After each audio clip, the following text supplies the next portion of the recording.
Can you adjust the camera? Because I can see the back of a computer. Yes, I will. We will now start. Now we have. Nice to meet you, Christina.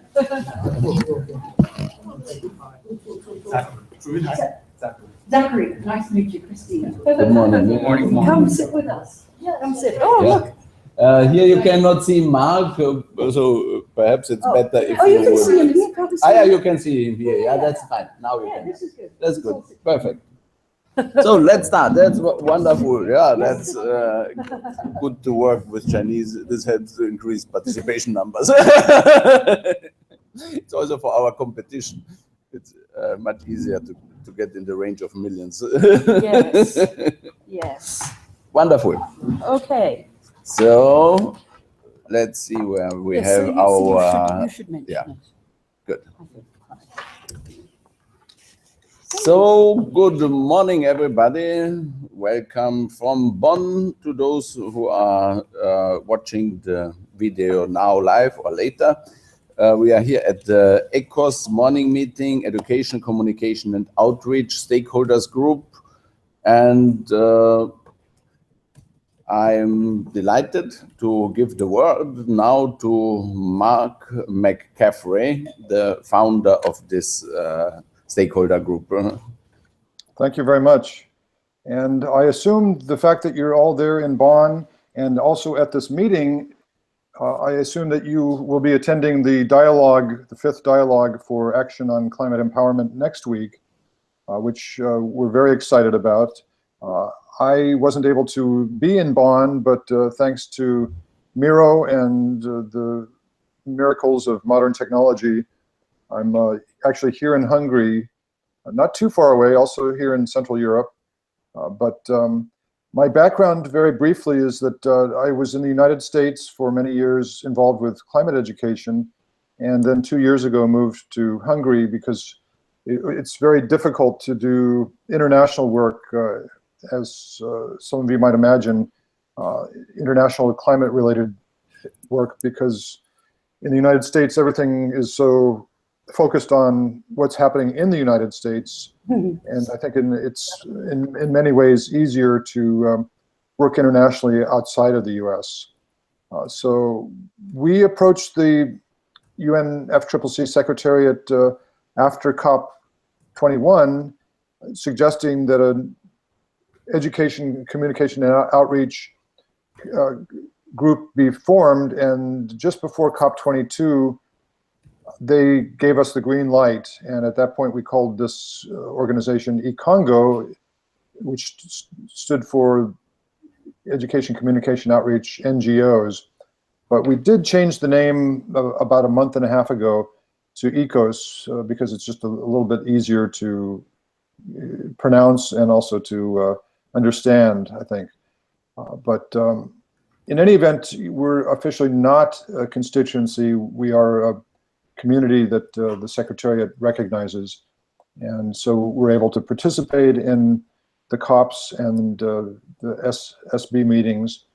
But I'm especially grateful to Miro and Christina, who helped with the launch of this organization at COP22.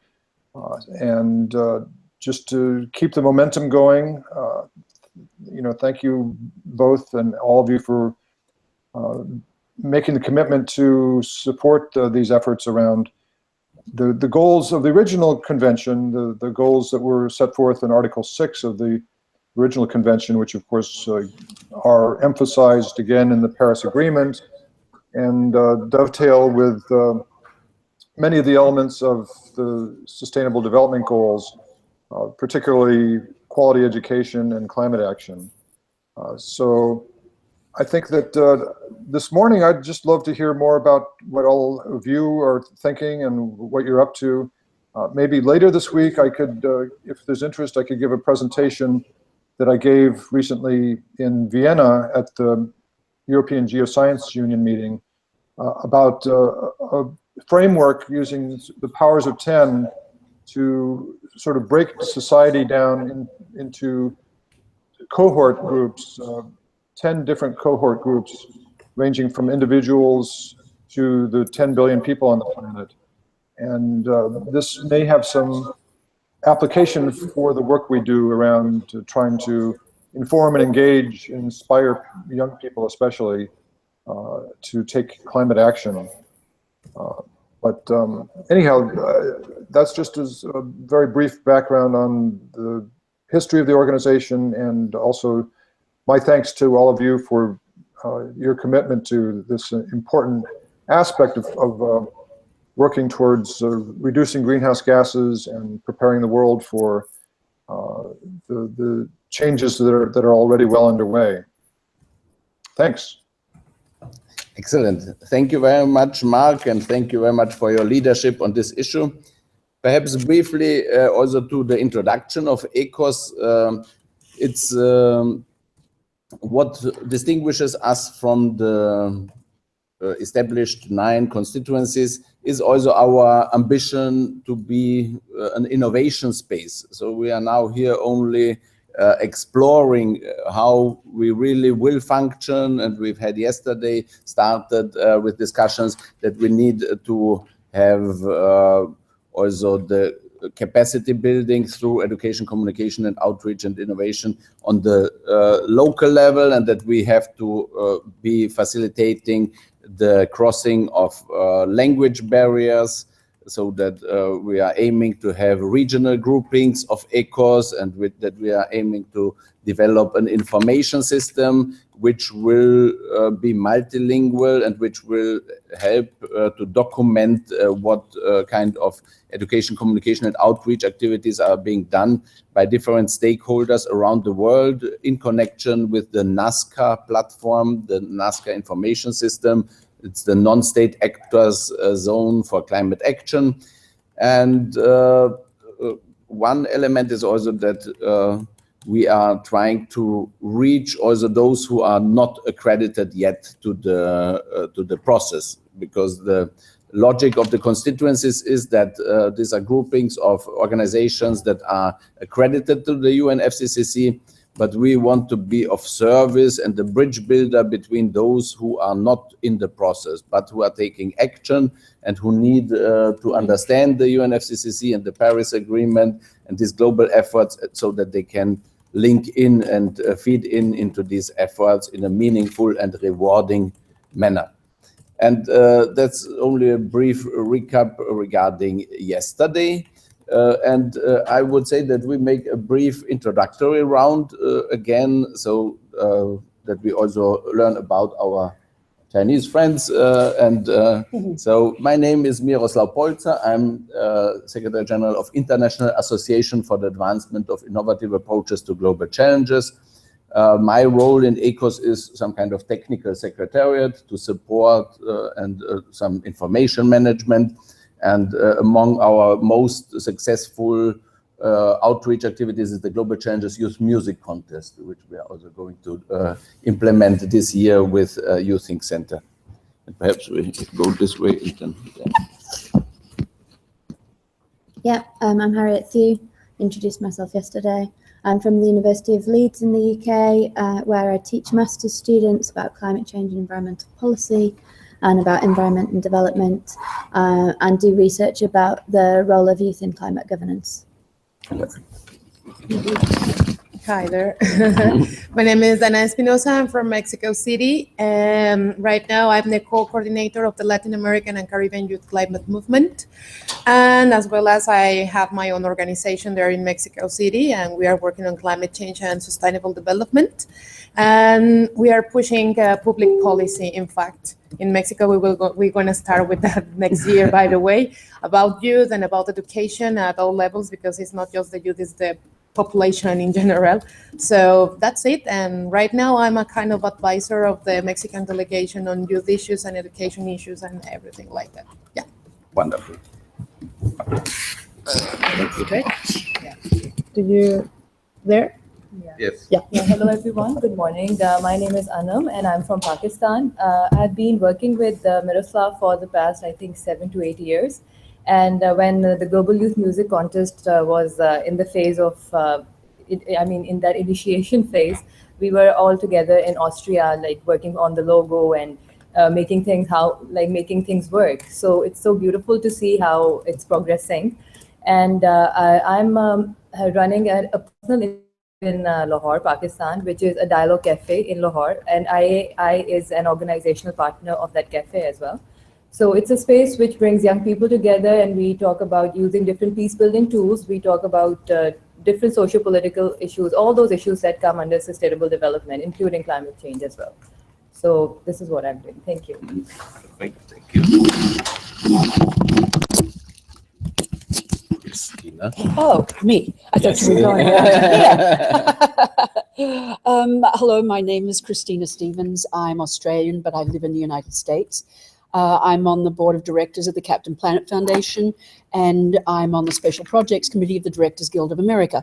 I'm a communicator. That's what I do. I'm an author. I've written a book, won awards, and now I'm working on my next book, where I had to take 7 oil companies to court.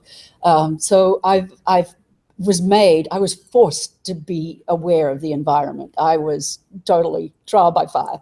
And I've been working with Miro for a long time. Maybe not as long as you, but quite a long time. Yeah. We like bumped into each other, and it was like a fated thing across the road at the UN Plaza many years ago, right? So anyhow, and I'm very much involved in the Global Youth Music Contest, and also in ECOS, although what does it stand for again? Education, Communication, Outreach, Stakeholders. Because I was really involved in the other name, and I kind of had that printed. And I'm kind of the cheerleader and whatever. You know. Excellent. Yeah. Christina helped to launch our community at COP22 because during the first week I've been there, and then I took over. Second. Once again, another trial by fire. Hi, everybody. My name is Xing Li. I'm from Beijing, and I used to work for UN China, and now I left UN China, and I'm about to continue my study at Columbia University to study MPA and focusing on social and urban policy. And so back in UN China, I was also focusing on the youth empowerment. And we launched a campaign called Imagine 2030 and attracted over 500 million views online. Woo-hoo. It's really a very, very great campaign. And I would say it's one of the biggest campaign we have ever had in UN China. And as you can also see that nowadays the Chinese students and young people are focusing on SDGs and also the climate change and want to take the leadership and want to have the heart, and they have ambitions to change the world and become like a star on the stage of the world. So I can see there's a lot of opportunities, and there's a lot of space to have Chinese students and young people to come here and to work together. And we can promote the ECOS, and we can like see opportunities to work together and cooperate together. Yes. That's Wonderful. Great to have you here. Hi guys, my name is Terry, and I'm an undergrad from Peking University in Beijing. And before college, I went to school in the States. And right now, I'm doing a research on how the role of non-state actors in global governance. So that includes global health and climate change and everything. So I'm interested in through joining this event. I'm interested in learning about how non-state actors, NGOs, and corporates, how they can empower this whole global governance and climate change. Perfect. Very interesting. Unfortunately, it's the line is, you have to come a bit closer or speak a bit loud, please, if you can. There we go. Yeah. Oh, no, it's not moved up. Yeah. Yeah. Okay, good morning, everyone. It's a great honor to meet all of you. My name is Kenny, and I'm a student majoring in law in Central University of Finance and Economics. And I'm really interested in the issue concerning the global warming and climate change. And in the past 2 years, I have been doing a project concerning the public-private partnership. And now I'm considering to combine this topic with climate change and education to get more support from the government to do something and make my endeavor to lead some changes to our community and our world. Thank you. Thank you very much. I'm sorry. Hello, I'm Yuki. I'm an undergraduate student studying Wenzhou University, and I'm really concerned about climate change and children's education. So I went to South Korea for 6 weeks education, English teachings, and I also want to let more children to be concerned about our SDG goals and let them. I want to learn more about it and interpret and express those SDG goals to children in China. And so, and the next semester, I'm going to the United States to learn more about it.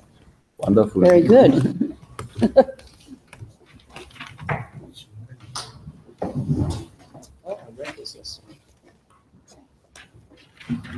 Oh, thank you. Hi, I'm a student from University of Surrey, UK. But maybe we and- should come a little bit closer. The microphone is also here in the camera. So. Hi, I'm a student from University of Surrey, UK, and I'm conducting research about pollution dilemma in the developing countries. Currently, the project focuses on the rural area in India and China. Thank you. Areas in India and China. Alex?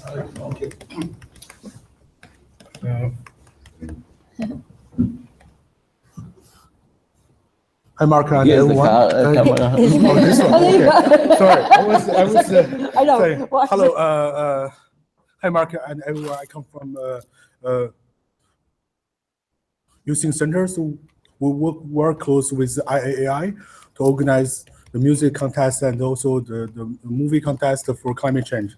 So glad to be here and also with our colleague and our small delegation, and hope we will enjoy SPI 46. Thanks very much. Excellent. Okay. Here we Oh, go. Otto is here also today. Otto. Here on the internet. Hello, Otto. Would you like to say a few words? Yeah, sure. Hi, everybody. This is Otto speaking. Bring your greetings from San Diego, California. I'm actually from Finland originally, born and raised there, but I currently live in the United States. And yeah, I've been involved with the community ever since we actually established it. And it's been a great pleasure to follow the journey. So look forward to what we are up to today. Excellent. Timothy didn't come. But he will come in the future. Okay. Yeah. So excellent. Greg didn't come, but here is the agenda for today. We said welcome by Mark, and then we've had now this introductory round. And as it was a very important event yesterday, this in-session workshop about non-party stakeholder engagement, I would think it's important that we have some kind of reflection. And Harriet, as you have been the most knowledgeable and involved one, also doing a lot of social media work for the event, would you like to highlight what in your perception was most important or different from what was standard before? I can do, although as I was mainly monitoring the Twitter discussion, it was quite hard to at the same time follow what was happening in the room. Yeah. So I can tell you what happened on Twitter, but I'm going to have to watch the video to find out what other people were saying. Who else was there? Was anyone else there? Yeah. So the main things that were coming up on Twitter at the start, there were quite a lot of feed-in from young people asking about youth participation. There were questions about whether different mechanisms can be established to support further participation in the negotiations. It's kind of just the same stuff that we always do. And then basically Twitter got hijacked with people wanting to talk about conflict of interest, which then seemed to take over in the room. We kind of left around about that moment, didn't we? Yeah. Okay. So Twitter, there were a lot of people that were talking on Twitter were in the room, but were also tweeting their frustration about the conflict of interest not being raised. And then there was stuff around transparency with closed sessions and that sort of thing. And then the room started to talk a little bit about that. The main point seemed to be about whether or not it's possible to differentiate between different types of observers in the process and give them different access rights. So whether businesses, for example, can be treated differently to academics, and they can be seen to serve a different function. And quite a lot of people from climate justice organisations saying that they didn't think that people who represented organisations whose aims could be seen directly at odds with the convention, so fossil fuel companies, whether or not they should be given accreditation. Okay, thank you very much for this wrap up.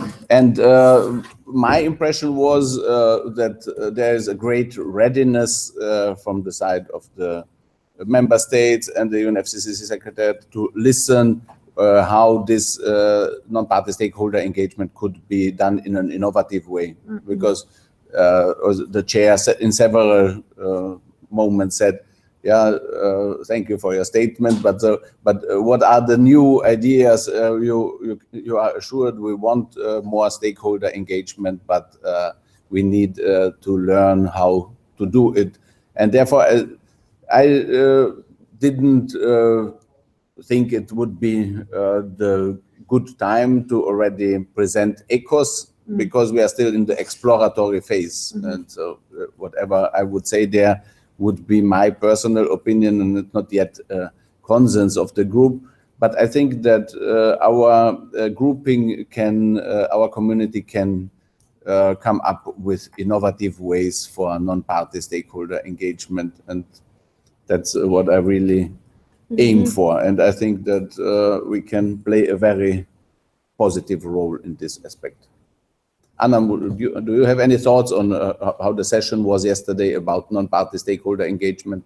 I think it was, I think it was thought-provoking in a way, because, for example, I've always been mentioning this, that coming from Pakistan, which is greatly like the 7th most vulnerable country in the world, and it is ranking 153rd when it comes to greenhouse gas emissions. Still, when it comes to the government or this Climate Change Act, we just recently approved, like the government recently approved it in March. So we lag behind all that talk. We don't have a lot of discussions. We don't have a lot of programs in place in Pakistan.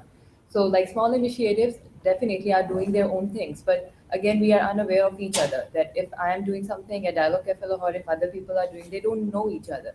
And we need some kind of best practices from all over the world, like Dana mentioned something about Mexico City. So we need to know about those things. There should be something in place which we can look into, just to have an idea how we can do same things in our own country.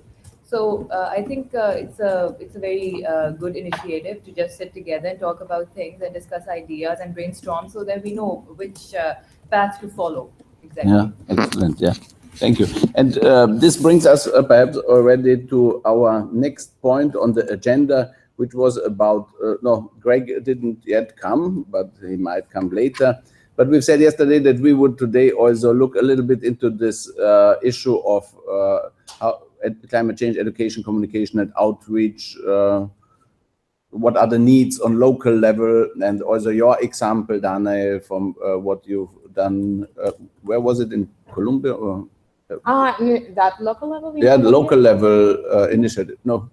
Mexico. No, but right now we are working on climate change issues, but we are looking to engage people at local level, because most of the time the people think that climate change education, etc., is just for the youth, but in the Mexican reality is for the entire population, because the people knows about climate change. They are linked with all the phenomena, and they know that when the heat is very, very hot and it's not the season for it, etc. But the people knows, but they are not ready to confront what is going to happen next about it. And in Mexico, we have a lot of indigenous peoples, and they are managing the lands, etc., very well, but they are in risk all the time. So they need capacity building to face these phenomena about climate change. In the academic issue, it's very important to mention that, for example, the European Union, it's, oh my gosh, it's maybe 20 years far from us in that case, because in my country, the people knows about climate change, but in the academic programs, etc., climate change is not mentioned. So it's necessary to do it. Maybe in not the formal education, well, in the formal education, or we have to restructure the formal programs in the schools, but the non-formal education from civil society is quite important because we are engaged in these negotiations and we are doing everything about it in these kind of processes. But that's the reality, not just in Mexico, it's the reality in the entire Latin America and the Caribbean. So we are trying to focus about climate change, education, etc., at local level first, because it's easy, and after that at national level or maybe in the states, but in each state of each country in Latin America. But for us, it's very, very important to be working at local level for us. So It's I have a much question. better. Yes. Yeah. So I'm really interested in what you're saying, Agnes, and I wonder if maybe we can talk about this later this week. Maybe when we talk about local, it's a little confusing because that can mean different things to different people. So for instance, Mexico City is as big or bigger than many countries. You know, the country of Hungary has about the same number of people as the entire Mexico City. Yeah. And so if we're talking about local, are we talking about all of Mexico City, or are we actually talking more about like at a district level, a neighborhood level? In fact, we have a program right now. It's laboratories that I say. Yes, I mentioned that yesterday. And first of all, we are planning to, well, Mexico City, the capital of my country, is divided in, I don't remember, maybe 22 delegations and or municipalities, something like that. Excuse me, sorry. The connection is very poor. Could you repeat what you just said? I'm sorry for interrupting, but I couldn't hear anything. The connection is very poor. You hear me? Can you pull the microphone closer to you? Okay, yeah, maybe. Do you hear me right now? Do you hear me? Is it better now? Yeah. Okay, fantastic. Okay. So in Mexico City, in the capital, we are experimenting a lot of heat wave right now, thanks to climate change, because of our lack of trees, forestry, etc. So we are planning to develop a project, a pilot project through laboratories for the citizens. And yes, of course, the first step is in the neighborhood or in some villages into the Mexico City. We can start maybe into municipalities of Mexico City, but the most important thing is that we are going to work with the citizens, with young people, with children, or even with the adults about it. Through a mapping on climate change issues. So yeah, it's about the consultations, public consultations online. In fact, we are trying to engage with the Ministry of Environment for Mexico City because they have another department for it. But it's like you start in a small cell like your neighborhood, and you can develop a public policy for the entire state, in this case, for the entire Mexico City. In fact, we have a great program about climate change for Mexico City, but they don't have enough information or enough capacity to cover all the issues about education in Mexico City. So civil society, like us, is very important to do this kind of mapping. And we have the technology but that case is a computer, and obviously applications for scouting, or the hackathons in Mexico is like a hacking thing about, yes, I know that's very strong, but we call them laboratories for hackathons, and it's to develop applications about many issues, but there is no application for climate change issues. So we want to start to develop this application with another team who is expert in the technology issues. So we will be providing, obviously, the inputs about the negotiations, about our work on the ground, but the people will be provide us the enough data about climate change at local level, but it's in a small cell like your neighborhood, and etc. So that's very important for us. And in Latin America, it's very functional because in Ecuador, the team of our movement developed this project first in Ecuador, Road to the Habitat Tree last year, and was very awesome because we have enough data to prove that climate change is real, first of all, and second, that the people have the power to change their own neighborhood and their own reality about climate change. So we are trying to to do it in Mexico right now, and Ecuador is doing exactly the same this year. So for us, it's very important the local level and the governance and the public policy, because we are trying to upload this information to the government, but the municipality, the government of the municipality. Yeah. Do you have That's a way wonderful. in through the schools, into the educational system? Do you have a way in there?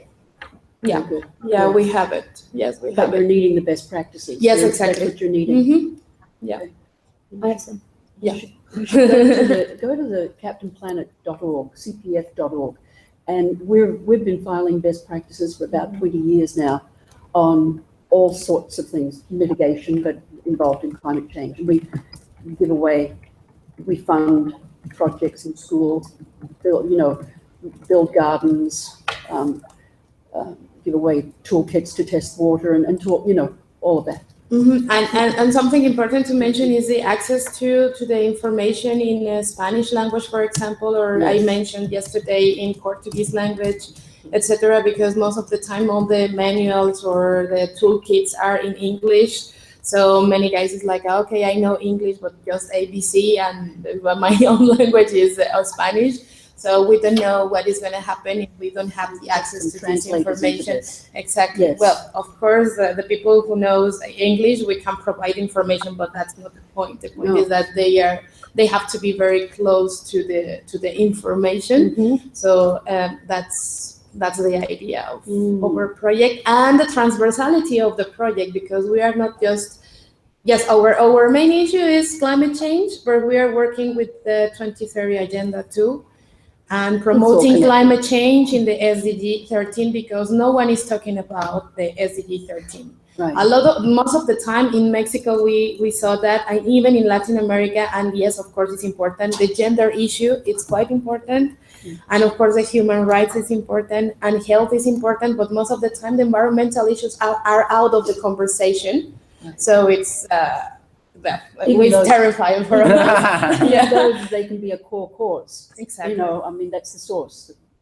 Yeah, in fact, we developed a paper about the SDG 13 for Latin America and was very successful. So yeah, maybe we can share it with you in English. We have it right away right now. But it's about the transversality of the agendas and the new urban agenda too. But the base is climate change. Yeah. Yeah. And it would be great if you could share, if you have written articles also about this local level mapping and hackathons, and so that's really very, very interesting. Please, and if you. Maybe people have already seen them, but I just wanted to ask if you've seen the resources from the Youth and UN Global Alliance. Yeah, because they've all been translated into Spanish and various other languages as well. So they were mainly designed with the FAO, but also so I inputted when I was working for the Girl Guides and Girl Scouts. So they're resources that are created mainly for non-formal education. They're split into different age groups, so they have different activities that you can do for all different ages. And The different name topics. of the publication has been? It's the Youth and UN Global Alliance, Younger. So YUNGA. Yeah, so they have the badges because it was for Girl Guides and Girl Scouts and Boy Scouts. I just forget about them because I didn't used to work for them. But so there are badges on agriculture, biodiversity, food security and climate change, oceans. There's a more recent one on climate change, which I think is much better. One on hunger, ending hunger, energy, forests, gender. Actually, I think the gender one isn't finished. There's one coming out on governance. And they're quite helpful, and they've been translated quite well with those UN resources. Perfect. Thank you. And you could also share it on the Facebook page. Sure. That would be great. Yes. Please. I just want to share some back in China. Yeah. Actually, back in China, we have I think it's a very good environmental education. We have long been aware of the environmental problems, especially when you're in China, in Beijing, like the air pollution. We are actually long been aware of such environmental problems, and we have been told many, many times about climate change.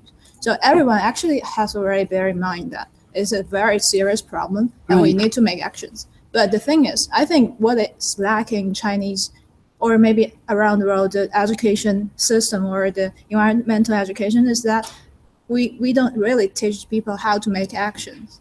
We only tell them about the fact. Yes. Yes. And they get the bad news and they don't get the good news. Yes. Actually, like people, I mean, when you're like on your smartphone using your Facebook, you don't care about those data.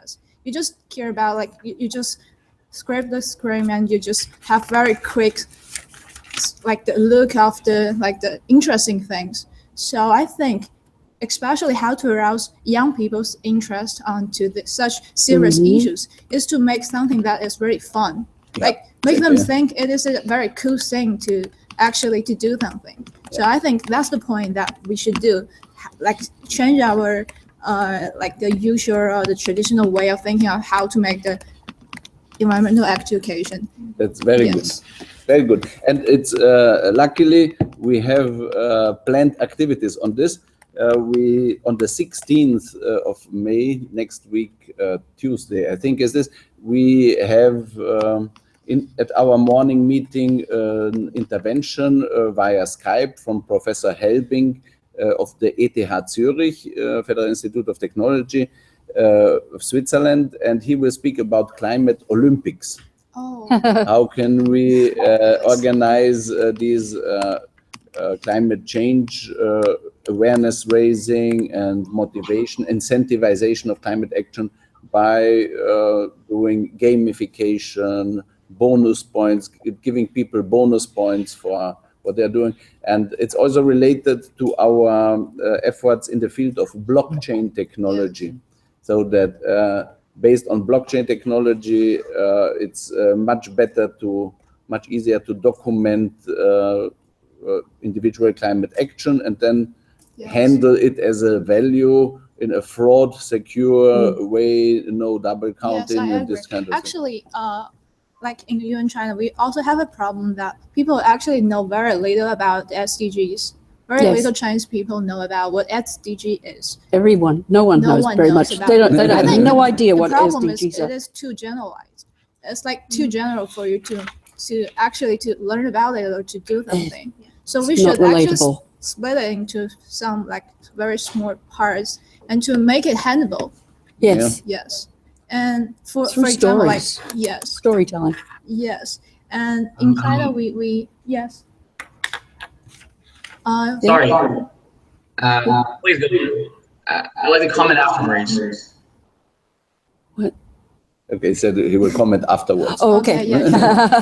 Yes. In China, we actually how we like to make the SDGs more popular through cooperating with some celebrities. That's good. Yeah. It's very unprofessional, but it really works. Well, it's really not. It's where you opt when you want to get people's attention. Yes, that's right.